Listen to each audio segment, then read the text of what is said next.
Mirëmbrëma Xhiro me Syçin. Sot do të flasim për fillimin e parlamentit të ri, qeverinë 4 të Ramës, dhe sigurisht do të flasim dhe për Kosovën, ku tash është në një gjendje për një kohë të gjatë, pa shtet, pa konsolidimin e parlamentit, pa zgjedhur akoma kryetarin e parlamentit, pra Kosova është futur në një rreth vicioz dhe ajo që ka është më e rëndë është qëndrimi amerikan që ka prerë çdo lidhje me qeverinë e Kosovës dhe pikërisht me Albin Kurtin që gjatë gjithë historisë tij ka pas marrëdhënie të agrivuara dhe të acaruara me Shtetet e Bashkuara të Amerikës edhe me Europën. Për këtë sonte do të flasim me Arber Hitajn, i cili tashmë ka filluar një emision të ri në radio televizionin shqiptar, revista televizive nga ora 8 deri 9. Zoti Hitaj, mirë se ka ardhur.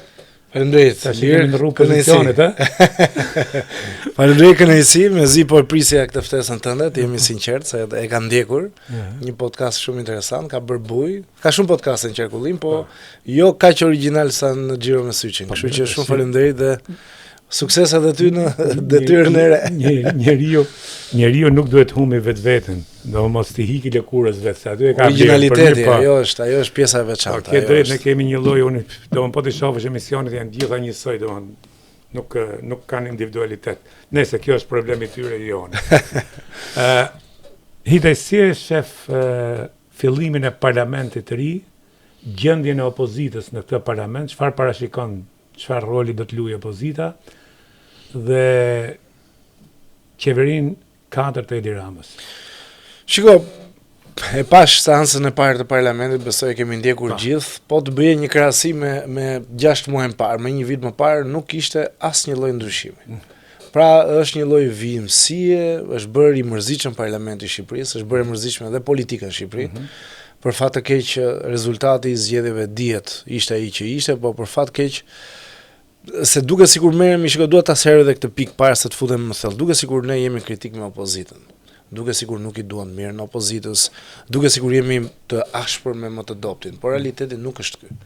Realiteti është që ne e duam dhe besoj edhe ti se të njoh mirë, edhe ti e do një opozitë fortë.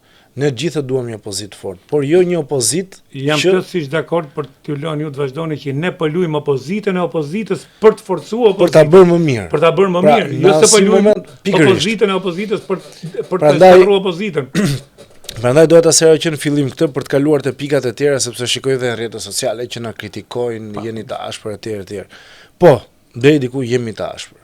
Por nëse kemi një parti socialiste, kemi një Edi Ramë i cili eksperimenton dhe normalisht nuk ka pse të largohet sepse ka fituar zgjedhjet dhe rregullat e demokracisë janë ai që fiton, the winner takes all. Por jo të gjitha, në sensin e gjitha pushteteve, por merr gjitha benefitet që të jep pushteti. As diskutohet. Dhe është vota ajo që përcakton. Por demokracia ka dhe një element shumë të rëndësishëm, sepse përdoret argumenti i votës edhe për opozitën. Por demokracia ka një element të rëndësishëm, kush humbet ikën. Pra mund të rish me votë dhe në opozitë. Puna është ti do të jesh fitues brenda oborrit tënd apo do të jesh fitues në gjithë oborrin e Shqipërisë. Tani diskutimi është që opozita ka humbur zgjedhjet. Janë të paktën 7 palë zgjedhje që ka humbur kjo opozitë. Pra është një rezultat katastrofal. Dhe më e pakta duhet të ketë ndryshim. Më e pakta duhet të kishte largim, jo riciklim. Duhet kishte largime, përgjegjësi etj. Dhe automatikisht këtu dalim pastaj te pjesa tjetër, te ajo që ti the çfarë pret nga ky parlament. Nuk pres asnjë gjë, të jemi sinqert. Është një stim politike, do ta quaj ndër më të mërzitshmet. Lajmet janë gjithmonë jashtë parlamentit, jashtë kuvendit të Shqipërisë. Fatkeqësisht, do të ishin në kuvend, do të ishin debate të mira, do të ishin debate cilësore, do të ishin deputet eloquent, do të ishin deputet që atë që thonin të kishte pesh, por ndërkohë pjesa kryesore e politikës nuk po mbahet më në parlament. Me që fole edhe për kualitetin e parlamentit. Mendon se ky parlament është më i dobët se i kaluam dhe këtu mund të sek atë që partitë e reja, gjëja që do sillnin frym të re, le të kapim llapajn. E pat çfarë sollin parlament. Ajo mund të jetë një zonjë nderuar, nuk kam asgjë, Por ajo duhet filloj nga abetarja të këtë klasi. Unë e thash dhe lapet këtë, ku po shkoni? Do në qërë shpresë të jep këto partitë e reja që themin e, pasaj për të kalu ke opozita, për të vazhdu të njëjtën logjikë. A mendon se opozita dhe po të hike Berisha me atë brumë që ka, mund të bëjë ndryshim cilësor, mund të jalli shpresë, opozita për çfarë është? Opozita duhet ngjalli shpresë. Jam dakord. Duhet ketë frym. Edhe unë vim atë që thatë ju, që kjo opozitë po vjen gjithmonë e më tepër duke ra në gjitha drejtimet, dash si shpresë, dash si frym, dash si besim. Ky është problemi. Ky është problemi. Shiko, unë mendoj këtë, automatikisht nëse nuk ka qarkullim elitash, nuk mund të ketë shpresë. Po nëse do ketë qarkullim elitash, do ketë një gjë të re. Shpresë është një fjalë e madhe. Por fillimisht do të ketë ndryshim një herë që të vijojmë pas me etapat e tjera. Nuk mund të kemi të njëjtët deputet që kanë 30 vjet atje. Dhe mbi gjitha nuk mund të kemi humsa. Pra po të shikosh me përjashtim të zotit Agron Gjekmarkaj që ka patur rezultat pozitiv në Lezhë, pra PD-ja në Lezhë ka ruajtur mandatet e saj. Dhe pastaj mund të dalim edhe te kabineti qeveritar. Nuk i ka ruajtur për shkak Gjekmarkajt, po për shkak dakord. Asaj Gjekmarka për mua është një soi si këta, bile është njëri që unë në opinionin tim jo respekt, po është njëri që mua më krijon neveri, sepse nuk ka pas qëndrueshmëri dhe është pikërisht Gjekmarka dhe Gjekmarkajt e politikës shqiptare janë këtë gjendje sepse nuk kanë ardhur, dhe kemi diskutuar bashkë kjo, nuk kanë ardhur nëpërmjet betejave, nuk kanë ardhur nëpërmjet vlerave, po kanë ardhur nëpërmjet lëpirjes dhe emërimit dhe piketimit nga lëpirja. Ka një gjë. Dhe një njeri duhet të ketë një bosht. Pra, unë personalisht shumë Gjekmarkaj, unë nuk mund t'i jap votë këtyre njerëzve, se nuk mund t'i besoj. Jo, po ka një gjë. Jam dakord dhe me logjikën tënde, por ka një gjë, me shifra flas. Nuk po flas ftohtë. 1000 arsye mund të jenë në Lezhë, por Lezhë është në të paktat qarqe, mos e them Lezhë dhe Shkodra janë të vetme qarqe që Partia Demokratike ka dalë mbi Partinë Socialiste. Në qarqet e tjera nuk ka. Se është historike, është ajo e komunizmit që këto e përdorin akoma, që ajo lloj lufte është luftë me militerët. Shkodra është më skandal në lidhje me këtë pjesë, aty pastaj kjo pjesa e antikomunizmit është shumë e theksuar, por gjithsesi për të dalë pak nga kjo. Pra unë mendoj që po të gërmoj Partia Demokratike brenda vetes mund të gjejë element pozitiv për të ardhmen. Unë nuk besoj që me ikjen e zotit Berisha ajo forcë politike do shuhet, do marrë fund etj. Pra, nuk dua të jem fatalist. Unë besoj që Shqipëria ka kapacitete, si të opozita, si të majoranca, por mekanizmi dhe sistemi që është ngritur brenda Partisë Demokratike është një mekanizëm që nuk i lë të ngrën kokë. Sepse jemi tek, unë mendoj tani jemi te gjenerata e dytë e demokratëve. Gjenerata e dytë që janë 30, 40, 40 e pak vjeç, të cilët nuk po futen në Partinë Demokratike, nuk po i krijojnë hapësirën. Jo, edhe ata që janë bën më të vjetër se të vjetër, janë bën më Berisha se Berisha. Po lën, është fryma. Jo. Nuk të lë njëri. Unë jam dakord që duhet të ketë ndryshim të elitave dhe qarkullimi i elitave, ose kjo fjala elitë është shumë e madhe, se s'kemi elitën. Nuk kemi prodhu dot elita. Figura politike, le të themi, që t'jemi se elita është fjalë shumë e madhe. Është fjalë po. Po të kishim elita nuk do ishim këtë gjendje që jemi. Pra, unë mendoj që ndryshimi i formacioneve politike, nëse mund të jem korrekt, nuk ta le njëri, edhe unë po t'jem vend Berishës, nuk ta le. Si që thot me të drejt për Ramën, është fitus, nuk e që gjyko mo, kjo është vota.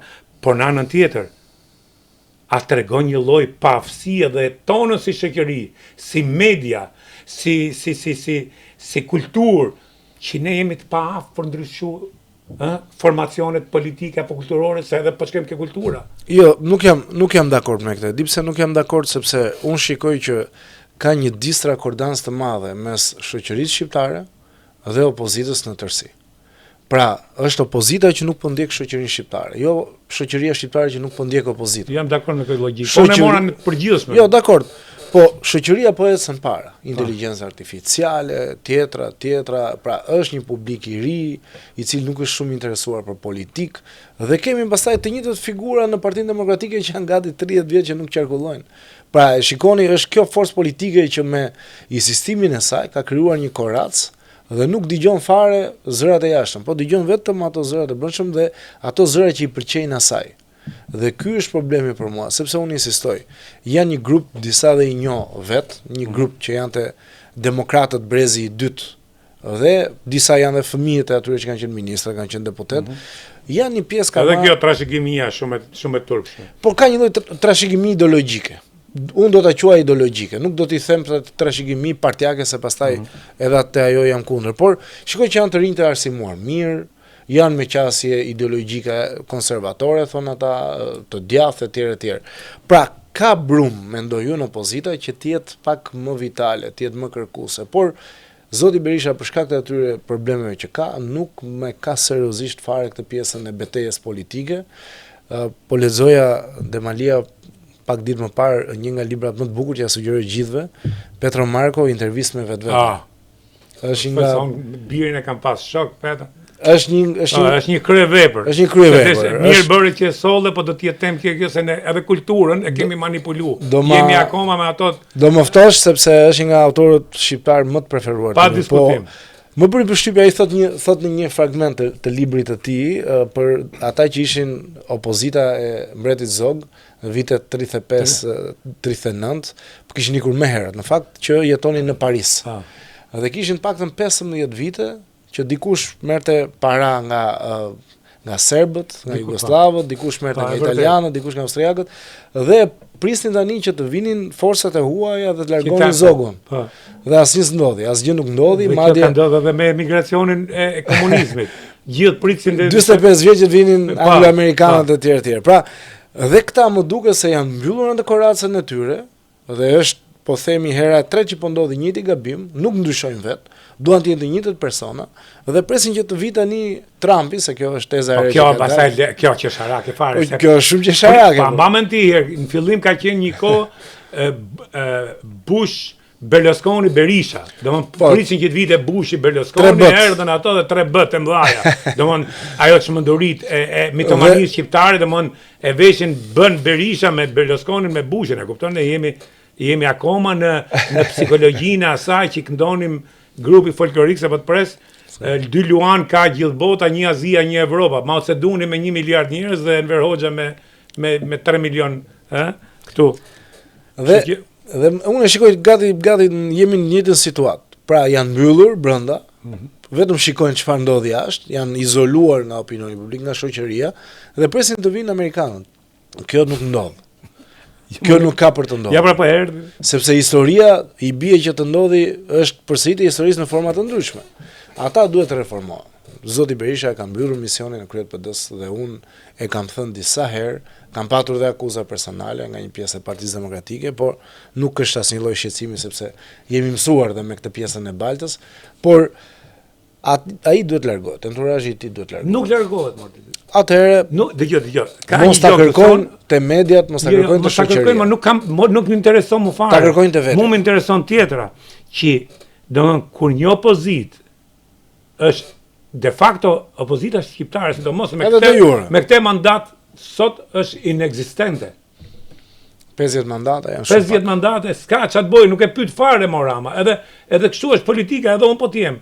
Nuk e pyet fare dhe nuk ka pse ta pyesi, sepse kjo nuk është një opozit konstruktive. Ajo që thatë ju, ti nuk ke në parlament një debat, nuk ke argumenta, nuk të vinë me një projekt politik financiar. Tash shife arrin deri aty sa mbështesin Kurtin, që është në dëm të gjithë interesave shqiptare, për arsye për të kriju konflikt midis Ramës dhe Kurtit. Megjithatë, Demalia duhet thënë diçka ose. Jo, unë kam këtu që pra, se nuk do të kalojmë te Kosova apo mbetemi se nuk prodhojmë dot ne njerëz që me forcën e votës, të arsyes, besimit se ju thatë Partia Demokratike ka vetëm ato që ka aty. Jo, pritë se në anën tjerë paktën i ka 350.000, 400.000 votus, që nuk janë shifër e vogël. Pra, dhe ato votus duan Berishën, po sa votus kemi në gjithsej, nuk kemi as 1.2 milion. Shiko, ka një gjë. Po të flasësh me pjesë të demokratëve, nuk është se duan Berishën. Dhe ky është një lloj, mendoj unë, iluzioni optik që është krijuar. Nuk është se duan Berishën, ata duan opozitën, ose nuk duan Partinë Socialiste. Por nuk është se ata janë berishistë. Ore edhe unë dua opozitën, po që duhet opozitë, ç'më duhet? Po, ti ke tjetër qasje. Ç'më duhet ajo opozitë? Në optikën time. Dhe ka një gjë, është edhe një lloj deri diku e justifikueshme, sepse pjesa më e lavdishme që ka patur Partia Demokratike politikisht e ka patur me zotin Berisha. Në këtë se mohojmë dot. Por ata kanë ngelur penge lavdis të kaluar. Pjesa më e lavdishme hera e fundit që kanë qenë qeverisja me atë kanë qenë. Pra, qeverisja matet pjesa e suksesit më të lartë politik për një forcë politike. Dhe hera e fundit që kanë qenë me zotin Berisha. Dhe prandaj deri diku ata lavdin që kanë patur si demokrat ose shënjimin e tyre si demokrat e lidhin me zotin Berisha, por kjo është e vjetër. Kjo duhet të kaloj, këtë po themi dhe nuk e kemi fare as me një lloj tendence. Unë mendoj që ne herë nuk kemi vend për lavdi. Për të 35 ata që kanë, po flasin për militant partie, militantët, po, dhe militantët, unë po them me një arsye, se ne do të kuptojmë kjo gjendje nuk ka ardhur rastisht. Do ka një zhvillim hap mas hapi. Dhe ne kemi ndërtu fake çdo gjë që kemi bisedu gjatë të dy, do më nuk e fillu që me krijimin e Partisë Demokratike që u kriju nga pushteti, dak.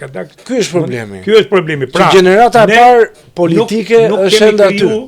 Nuk kemi kriju forca politike apo shoqëri civile në mënyrë organike, që të lindin nga problemet.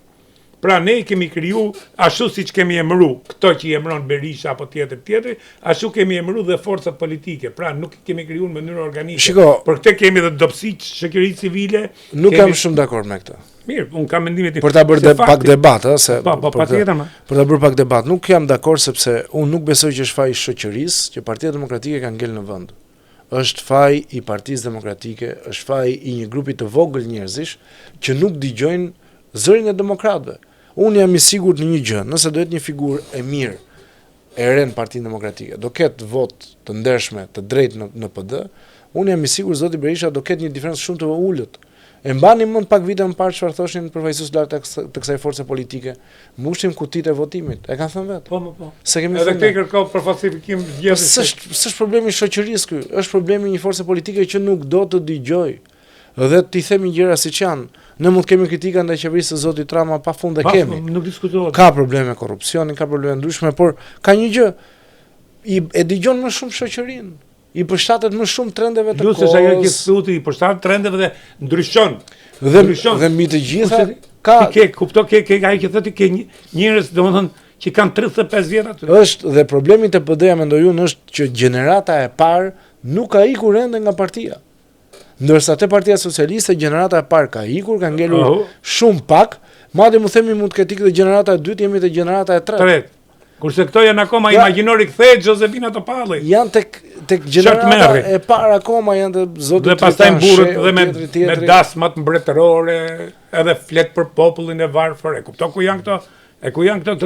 Jo më këto të fynë inteligjencën, se njeriu duhet ketë sa parametra. Nëse kjo është. Nëse unë kam parimin nuk diskutoj për gëzimet. E kam si parim. Nëse e prura sepse thatë ju gjenerata e ke plotësisht drejt. Por dhe unë këtu shikoj problemin dhe këta tani e kërkojnë tek shoqëria. Jo, nuk e ka fajin shoqëria, nuk e ka sistemi, nuk e ka asnjë gjë, ka fajin vetë 300.000 votues paktën. 500.000. 500.000. Janë të 500.000 isha për votime. Po, janë mirë, 500.000 janë me gjithë këto parti. 530.000 ishte në total. Po Berisha ishte jashtë. Dhe këto nuk majtën Lulbashën që është turpi politik. Dhe unë mendoj një gjë Demalia, shiko, do ta them për herë të parë të studio jote dhe nuk e kam thënë, kam shumë informacione nga miq të mirë demokrat, një pjesë janë larguar. Unë besoj që tashmë përgjegjës nuk është më zoti Berisha për këtë situatë. Dhe dua të jemi sinqert me ty. Pse nuk është zoti Berisha? Sepse zoti Berisha për shkak të moshës, për shkak të angazhimit shumë vjeçar etj, nuk është më në formë siç ka qenë më parë. Dhe problemi është njerëzit që kanë rrethuar atë. Është një grupazh i vogël që ka rrethuar dhe nuk thot zoti Berisha dot as atë që mendon, ose është në siklet. Më kanë thënë disa miq të mi, të cilët zoti Berisha kishte premtuar që do ishin në kandidat listë fituese, dhe më tha njëri realisht jam habitur. Kam parë njeriu më në siklet që kam parë në jetën time. Më kishte premtuar tjetër gjë dhe më dha tjetër gjë. Pra e ka bëj historikisht Berisha. Është Berisha njëri i fjalës. Dhe është një nga njerëzit që unë e kam parë më në siklet. Dhe përveç asaj tha, sipas tij gjithmonë, edhe sipas disa tjerëve, nuk është Berisha i dikushëm, nuk e ka më luciditetin që ka patur, sepse është konsumu, mosha, nuk ka. Dhe problemi tani nuk është tek ai, mendoj unë. Problemi është të gjithë ata që kanë rrethuar që e ushqejnë me një oksigjen i cili i bën mirë fizikisht, të shkoj 100 vjeç, 120 vjeç të shkoj, nuk ja urojmë sa më shumë, por politikisht unë besoj që është një mision i mbyllur. Tash kemi dy gjona këtu. Në qoftë se është kjo, dhe kjo është gjendja fakt, realiteti. Përse këto që janë parti demokratike nuk bëhen bashkë të thënë Berishës, hajde vlla, po t'i bëjmë gjitha nderit, kryetar nderive, leje partinë. Dhe në anën tjetër Berisha nëse e do partinë, përse nuk largohet? Çfarë ka? Çfarë halli ka që nuk e dorëzon? Sepse Berisha humbi dhe këto zgjedhje do jetë 86 vjeç në zgjedhjet e tjera. Do nuk ka perspektivë. Por kundrazi, vetëm do ta bjerë dhe më keq partinë demokratike me këmbgulin e i. Ku e ka hallin? Ka ai hall ky njeri që nuk e lëshon. Unë besoj gjithë dim hallin. Besoj që ajo është pjesa personale, pjesa familjare, sepse gjithë ajo trashëgimi, gjithë ajo pasuri, popularitet që ka patur dhe e ka ende zoti Berisha te një pjesë e shqiptarëve, pra ai e pa që u shëmzua me zero me non gratën.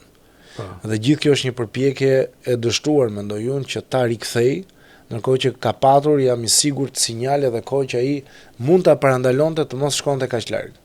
Por fakti që ka insistuar, fakti që nuk ka ndryshuar, fakti që ka mbetur i njëjti, fakti që dhe ata që e rrethojnë janë të njëjtët, do të thotë që qartazi ai nuk reflekton, por përveç atij dhe ata që e rrethojnë po e përdorin. Unë besoj që në këtë fazë janë gjithë duke përdorur emrin e zotit Berisha, të gjithë ata që kanë bërë pakt me të, të gjithë ata që kanë qenë në krye të listave në qarqe, dhe situata mendoj ka dalë jashtë kontrollit dhe është shumë e pashpresë në këtë moment që flasim. Unë nuk dua të jem fatalist. Jo, më është e pashpresë, edhe jam dakord. Unë nuk dua të jem fatalist, por fatkeqësisht goditjen që i dhanë dhe partitë e reja, Lapaj me sherrin me Shabanin, po shikoja disa intervista se shiko.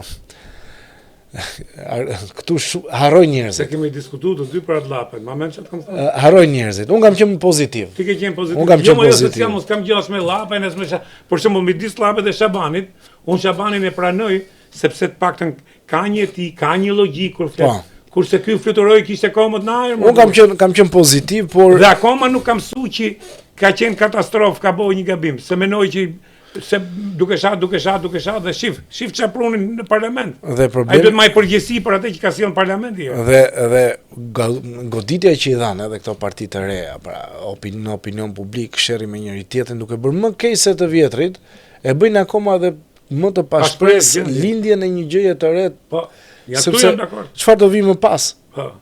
Po shkoj një video bënin disa me disa anëtarë të partisë Lapaj ku një prej tyre shante dhe njerëzit. I thoshte, "O budallënj", thoshte. Ore kam burime i ka çu Shabanit kërcënime.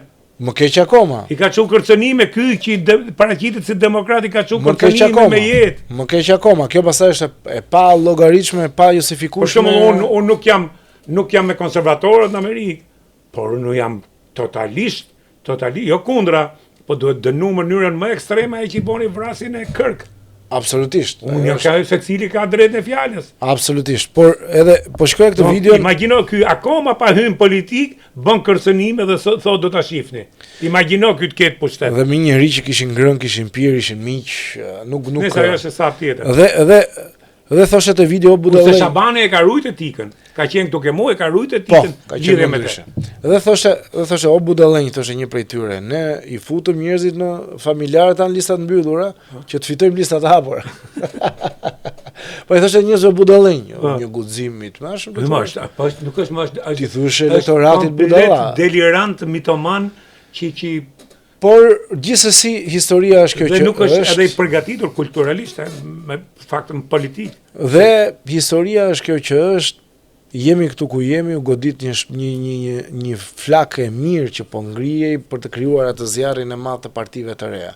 Por unë besoj që u shua, nuk e shikoj të pashpresë, shikoj një Arlin Qori i cili është deri diku mirë, edhe pse tezat e tij janë teza shumë të vjetra që nuk besoj se ngjisin te të rinjt aktual. Ja.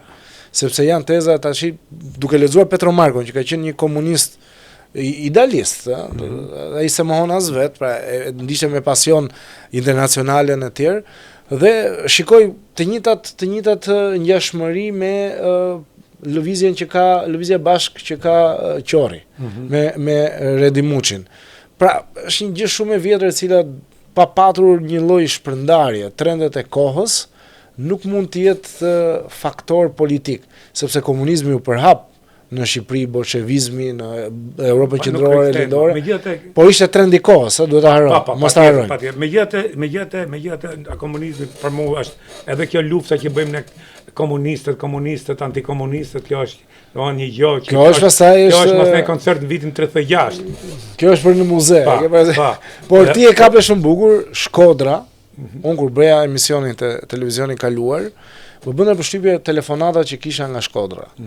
Flisin njerëzit për antikomunizëm ende sot e kësaj dite. Ata komunistat, komunizmi s'ka rënë, dhe dëgjoj dhe të rinë në Shkodër dhe më bën përshtypje një qytet djep kulturë. Dhe mënyra se si qasen, më komunistë janë këto që hiqen se janë të komunistë, sa ato fëmijët e komunistëve që mund të kenë më bën shumë përshtypje Shkodra ka që indoktrinuar me këtë luftën antikomuniste. Është një luftë kot. Dhe shkot. Do të nuk ka marru, një doktrinë që ka marru. Dhe ajo për shkak se e sollët, ky thotë shoh do t'i ham gjallë ky, ç'ishte ky. Të moralizote. Të mori. Po ku më shko haj gjallë që as atë s'ke pas më nder me e bo. Shko haj gjallë dha, shko. Se diskreditohen domosdoshmë janë aq neveritshëm sa që vetëm e bëjnë veten karagjos, kaq asnjë gjë. Edhe kjo është e vërtetë. A kupton se nuk funksionon më ajo. Nuk do me ditë ti që i ke lind në 90-ën, s'do me ditë më për komunizëm, antikomunizëm. Jo më tash brezi 20 vjeç do me ditë fare. I duket një gjuhë huaj. Mo edhe kur diskutohet ka herë për çështjen e dosjeve ose për ngjarjet e 90-s, më vjet turp më tash i mbaroi, hiku. Kur thonë amerikan move on, hiku. Ky është problemi, por gjithsesi unë insistoj tek teza ime, nuk e ka fajin shoqëria. Shoqëria shqiptare po të ketë një gjë të mirë, populli shqiptar, votuesi shqiptar e voton. Po nga do vi kjo gjë e mirë më valla. Nga kjo shoqëri do ta prodhoj. Nga kjo do vi. Ndoshta s'është momenti akoma që të vinë gjëra. Se deri tash po tregosh term, 90-ën nuk prodhuam gjë, prodhuam këtë katastrofë. Shiko, ka një gjë. Do vi. Ka patur shkëndijë. Pa e presim si Jezu Krishti. Jo, ka një gjë Demalia. Ndodhi pak vite më parë me protestën e studentëve. Ishte një protestë e cila nuk ka parë asnjëherë Shqipëria në gati pas viteve 92 që ishin studentët, nuk ka parë një protestë që të dilnin dhe prindrit dhe fëmijët dhe u mbushën sheshet. Politika unë kam qenë këtu e kam parë u trëmb dhe majta dhe djatha u trëmbën gjithë. Po është ai lëvizje? Jo, u shua sepse u fut politika do të ta merrte, por ka një gjë. Dhe mbie keq, një nga ato djem mori tendera gjona, hiku e mylli gojën u largu. Më keq akoma. Pa pra. Por unë besoj që ne nuk jemi shoqëri kaq apatike, nuk jemi një shoqëri kaq e paaftë që të mos prodhojmë. Jo më të aftë jemi ne. Si unë besoj do prodhoj, por duhet diçka, nuk mund të lindi kështu në një kohë kur ekonomia po të performon mirë, turizmi po të performon mirë, nuk mund të lindi në kohë të qeta. Kohë të qeta nuk prodhojnë rryma politike të forta. Duhet të jetë një situatë krejt ndryshe e cila nuk është fatmirësisht. Kështu që nuk kemi çfarë të kërkojmë. Tash ti, okay, do të fillojmë pjesën e dytë, para se të fillojmë pjesën e dytë kemi publicitet. Okay, Kantina Duka, një kantinë që bën verat më të mira jo vetëm në Shqipëri, po ka filluar dalin treg edhe në Ballkan, edhe në Angli, shpejt do të jetë në Amerikë. Kantina Duka nuk prodhon vetëm verat dhe një raki të mirë, rakia gjyshi që quhet, është një raki perl, por gjithashtu ka edhe një restorant shumë të këndshëm me një ushqim ekselent dhe ka ngritur dhe 11 bujtina. Është një vend pra edhe për të kaluar një weekend apo një javë. Kantina Duka.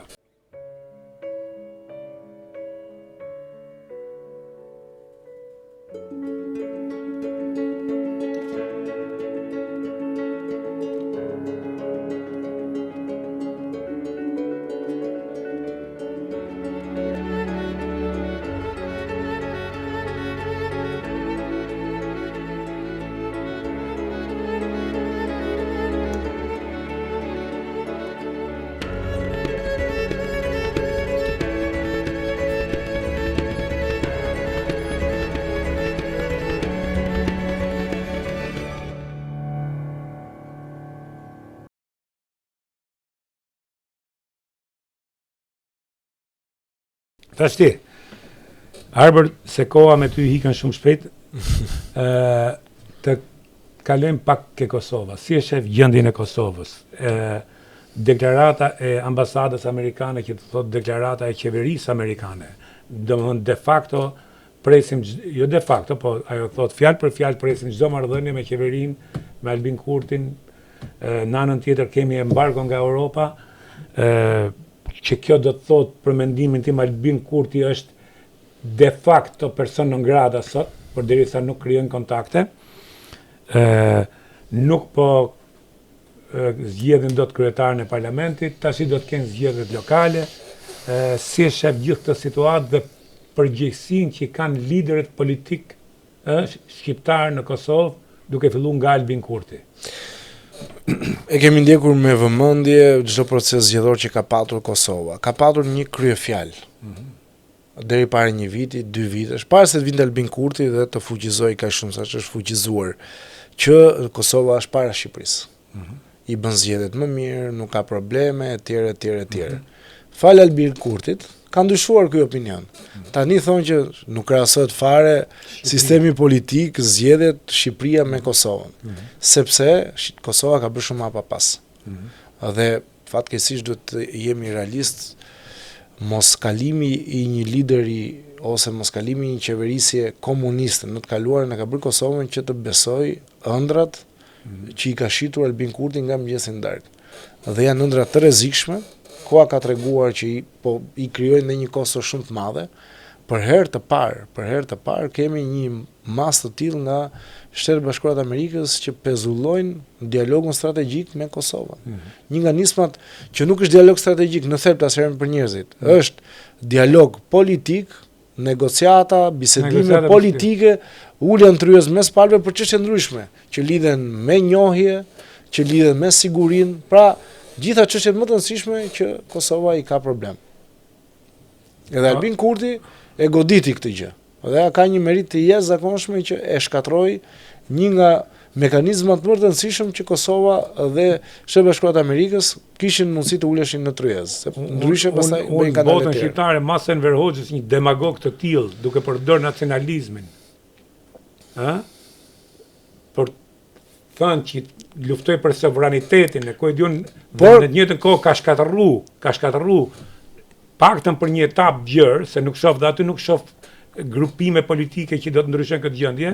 Fakti që sipas sillen që kanë 7 muaj nuk formojnë dot qeverinë, po vinë zgjedhjet e ka futur në një krizë ciklike Kosovën.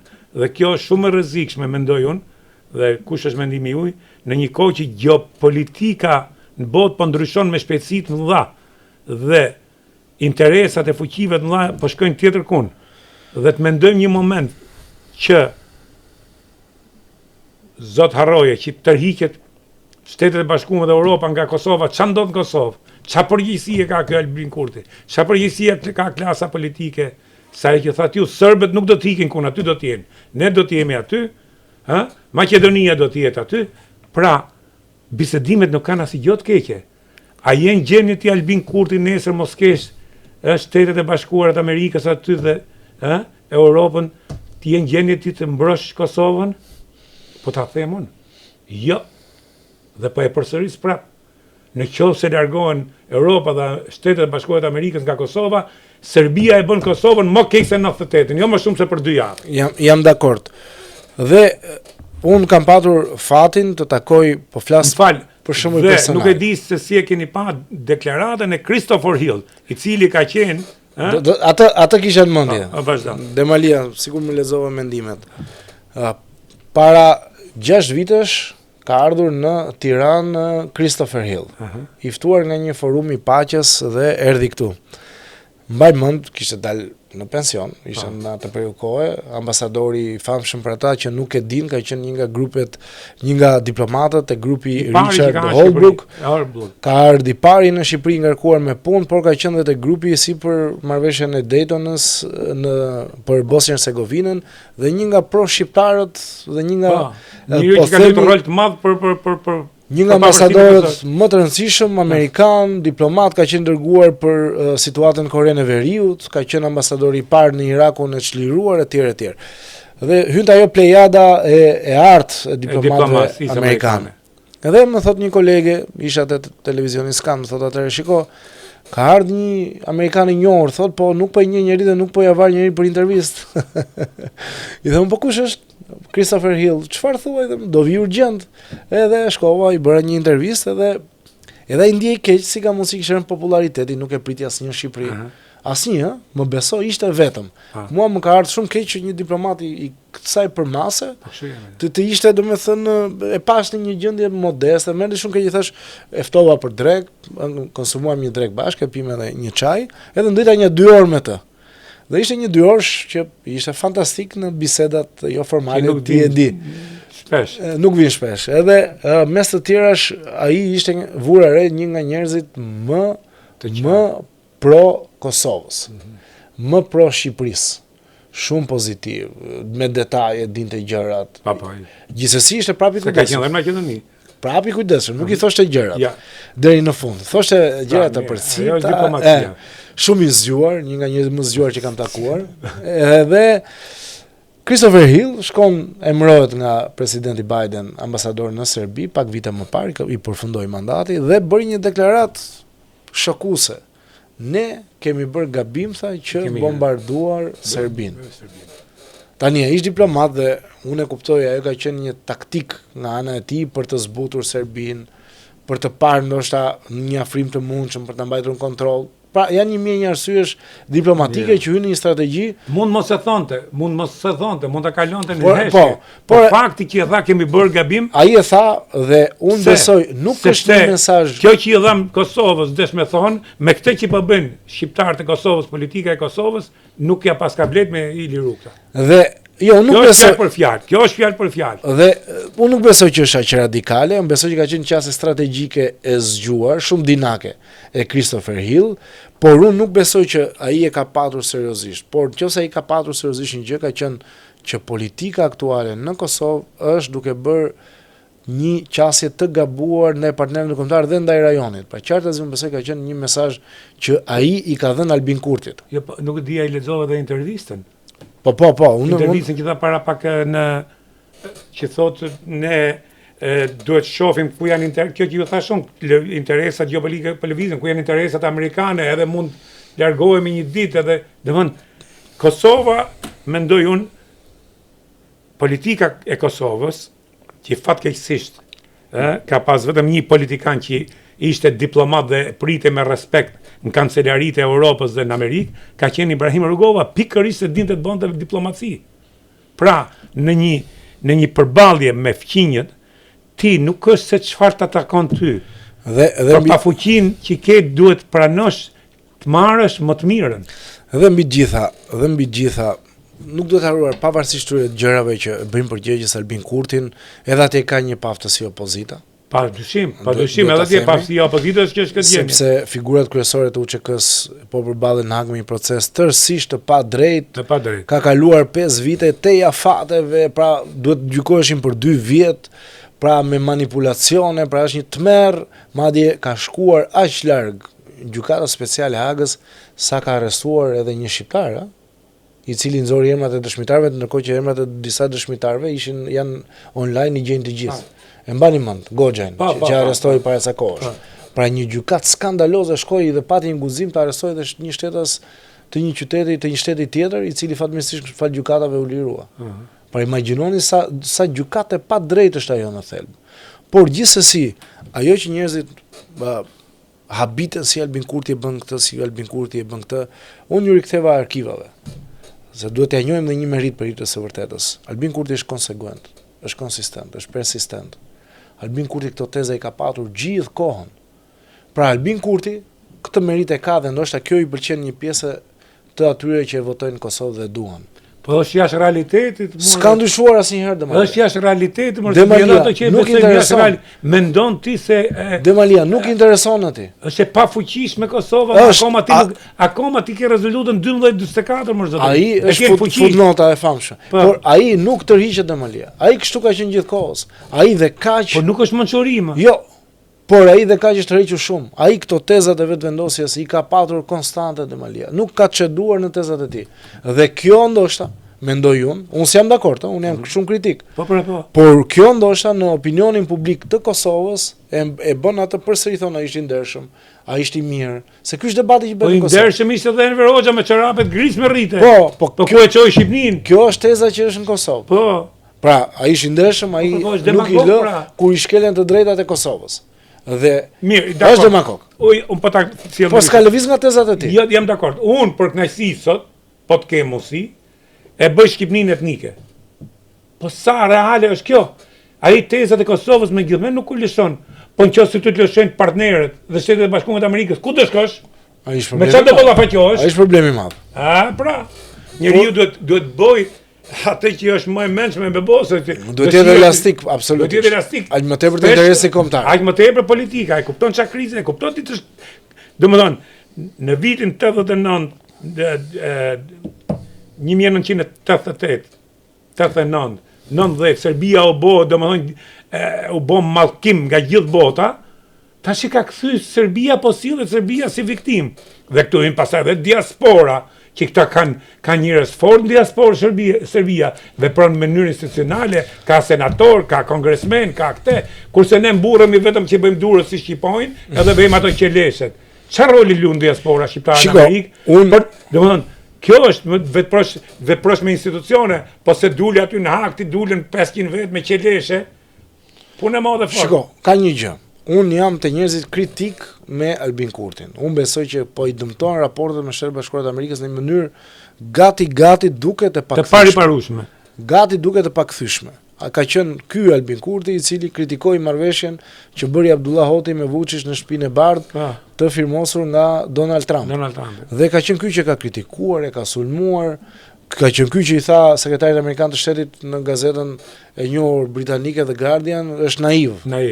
Pra ishte edhe faqe e parë, e ke parasysh, pra mori guximin, por ai është demagog Demalia. Po, demagogët morin qafë. Dhe bravo. Pra demagog. Ky është biles më demagog se Berisha. Dhe demagogët jo vetëm që të marrin qafë, po lën tokë të djegur. Lën tokë djegur. Por duhet të jetë populli I Kosovës, duhet të jenë votuesit që ta kuptojnë se vendi do shkojë zgjedhje jashtëzakonshme. Janë me qeleshe më burr, kujtoj se bëjnë Kosovën me qeleshe. Por gjithsesi u mendoj një pjesë e shoqërisë atje ka një lloj ndërgjegjësimi. Dhe Prishtina ja ka dhënë sinjalin, sepse e humbi Prishtinën. Prishtina mori opozita. Pra, do jenë zgjedhje prap lokale. Unë besoj të ketë zgjedhje jashtëzakonshme. Datën 30 shtator do gjykata kushtetuese që do vendosi. Pra, do t'ja japi partisë së dytë më të madhe të drejtën për të krijuar qeverinë, që e merr PDK-ja, apo do t'ja japi, do t'ja çojë vendin në zgjedhje jashtëzakonshme. Se mund të është dhe ky variant që po diskutohet. Si e shef nëse le të themi dhe shpresojmë që të lirohen këto të pesë nga Haga, domethënë Hashim Thaçi kthehet si një. Ky pastaj këtu është dhe problemi. Kthehet me një fuqi që. Këtu është problemi edhe I opozitës, sepse janë vënë disa njerëz që mbajnë çështat e zyrave të kryetarëve, po nuk janë njerëz që vërtet e kanë seriozisht pushtetin për të fituar pushtetin me Albin Kurtin, sepse nuk e bëjnë dot. Dhe ky është opozitës këtu, mrena oborrit. Po ky është problemi që ka opozita, sepse Albin Kurti është forcuar aq shumë në Kosovë për shkak të pavësisë që ka patur opozita. Për shkak se liderët që janë Hag nuk kanë dashur që të ketë parti autonome ndaj tyre. Pra të jenë parti politike të cilat të bënin jetën e tyre normale dhe të qarkullonin drejtuesit e vet. Edhe çfarë bën, me gjithë respektin për Memli Krasniqin, po një këngëtar hip-hopi ka qenë. Nuk mundet ishte ai një kandidat I fuqishëm për kryeministër. Lumir Abdigjiku, një djalë shumë I mirë, I shkolluar jashtë, po nuk të thot asnjë gjë, pak a shumë një sozi e Luzim Bashës në LDK. Pra, nuk kanë dashur. Nuk kanë pesha. Jo, nuk kanë pesha, po nuk kanë dashur asnjë liderët që janë në Hag, ata janë liderë, Hashim Thaçi, Kadri Veseli etj. Nuk kanë dashur që të kenë parti të forta, se po të donin ata të kishin parti të forta, pas Albin Kurti nuk do ishte kaq I fortë. Dhe pavarësisht kësaj, Albin Kurti nuk e mori dot majorancën në zgjedhjet e shkurtit. Por gjithsesi unë mendoj Demalia që fakti që Kosova nuk e ka kaluar një qeverisje demagogësh, nuk e ka patur ndonjëherë. Nuk ka qenë Rugova I tillë. Nuk ka qenë Isa Mustafa I tillë. Nuk ka qenë Hashim Thaçi I tillë. Ka qenë me petkun e shkrimtarit, por nuk ka patur asnjëherë petkun e demagogut. Abdullah Hoti nuk ka qenë I tillë.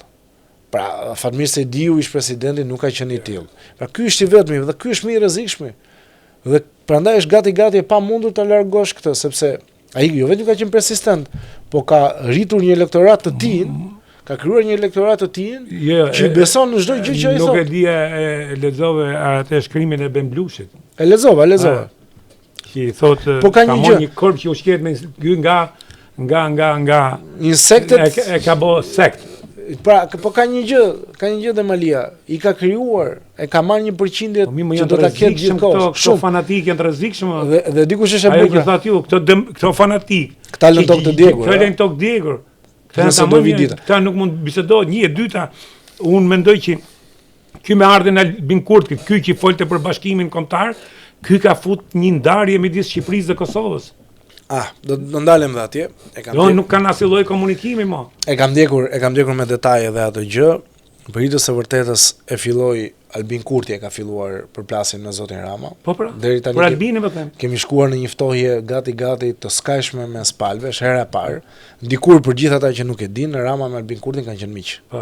Dhe Albin Kurti ka patur, po e them për herë të parë, po nuk është sekret, ka patur një pjesë të atyre që ishin tek stafi afër zotit Rama, jo stafi ngushtë fare, po stafi rrethi i dytë, të cilët e kanë ndihmuar në zgjedhjet e kaluara parlamentare, flasim vitet 2009, 2013, ndoshta edhe pak më herët. Pra ka qenë një raport shumë i mirë. PS-ja me atë që ka qenë vetë vendosje. Por futja Albin Kurtit, Albin Kurti është dhe megaloman, Albin Kurti e bëri çorb malin e zi. U futi përçau shqiptarët atje dhe doli Dritana Bazović, tha Edi Rama është bujë shteti kombëtar dhe ndërkombëtar, sepse Rama e rujti ndërhyrje dhe rujti një lloj qetësie atje. Vajti Maqedoninë e Veriut mbështeti forcat opozitare kundër Ali Ahmetit dhe tani kemi një koalicion qeverisës në Maqedoninë e Veriut që kryesohet nga partia më e vogël e shqiptarëve dhe partia që ka marrë më shumë vota nga shqiptarët nuk është qeveri, që është BDI-ja. E kupton se çfarë ka bërë Ali Ahmeti aty? Dhe është krijuar një koalicion qeverisës mes një partie, e cila është VMRO-DPMNE-ja, që është anti-shqiptare. Pra Albin Kurti i përçau shqiptarët dhe partia që mbështet Albin Kurti zyrtarisht në fushat, ka bërë koalicion me një parti që është anti-shqiptare, VMRO-DPMNE-n. Pra ka bërë ca tmerre të jashtëzakonshme. U fut dhe këtu. Tentoi në zgjedhjet parlamentare 2021-shit. Erdhi votoi, etj. Pa erdhi votoi, erdhi vetëm, nuk kishte asnjë skor se kështu tha atëherë. Pra u tentoi dhe këtu, po nuk mori as 1000-2000 vota. Pra Albin Kurti është njëri shumë problematik. Por për të së vërtetës, edhe zoti Rama nuk ka bërë shumë për të zbutur gjaka dhe nuk ka patur arsye pse ta bënte. Sepse Kurti, mbani mend, ka qenë një vizitë që nuk e ka pritur. E priti kryetari i kuvendit, Glauko Njufska. Pra, raportet e tyre janë shumë ka kriju një konflikt midis Shqipërisë dhe pra konflikti dhe ka shkuar edhe më tej atë pjesën e anullimit të mbledhjes së qeverisë që ka bërë zoti Rama për shkak të sanksione që i vunë amerikanët, për shkak të mbajtjes së zgjedhjeve në komuna serbe pa njoftimin e amerikanëve. Po, dhe ajo ka qenë skandal sepse doli me 20 vota ti vore. Ka dalë generali i KFOR-it dhe ka thënë mua s'më ka njoftuar dhe nuk më hap telefonin ministri i brendshëm i Kosovës, ndërkohë ata ishin futur bërin operacion. A e kuptoni ka shkuar jashtëzakonisht shumë larg. Dhe çfarë ndodh? Më pas Albin Kurti me gjithë ata të devotshmit e tij, hodhi dhe tezën që Kosova është shtet komb, nuk është Shqipëria shtet komb. Është e rrezikshme. Është e rrezikshme dhe janë të gjithë njerëz që janë afër tij që e kanë këtë tezë. Madje kanë patur përplasje dhe kanë patur dhe fyre shumë të forta ndaj shqiptarëve të Shqipërisë para një viti. Pastaj shoqëri pati një lloj qetësie, por ka qenë një periudhë ishte shumë agresive. Dhe duhet të jemi realist dhe Malia, ndoshta këto kanë qenë të fshehura apo i nxori Albin Kurtin në pa, unë nuk di ta them. Pra ndoshta e mendonin një gjë të tillë, ne jemi më të mirë se ata, kjo ka qenë. Ai vetëm e nxorri, kjo ka qenë. Se unë e di nga bisedat me shqiptarët e Kosovës, e quajnë veten ato më të fortë, më shqiptar, i japin gjithë të drejtat vetë, bile arrin deri aty se ato duhet ta kontrollojnë Shqipërinë. Ne kjo retorik unë jam i sigurt na bën shumë dëm, është shumë e rrezikshme. Është jashtëzakonisht shumë e rrezikshme, por gjithsesi për të kthyer te Albin Kurti, një gjë që ndoshta nuk e di publiku shqiptar, po e them për të parë, disa nga këshilltarët më të afërt të Albin Kurtit janë shqiptarë të Shqipërisë, janë nga Tirana. Dikur kanë Kjo është qenë rrezike. kanë qenë televizia mjaft. Okej. Dhe ndoshta mund të jenë dhe ata të cilët e çojnë drejt një teze majtiste ekstreme, ose tashma ish formësuar i tillë. Tashi Po këshilltarët kryesori ka nga Tirana. për të shku ke pyetja fundit, si e shef zhvillimin në Tejshëm Kosovë? Do të agrivohet më shumë gjendja apo do të ketë një step back, një hap mrapa? Fatkeqësisht duhet bëhet më keq që të bëhet më mirë. Do të bëhet më keq që të bëhet më mirë. Faleminderit. Kënaqësi. Edhe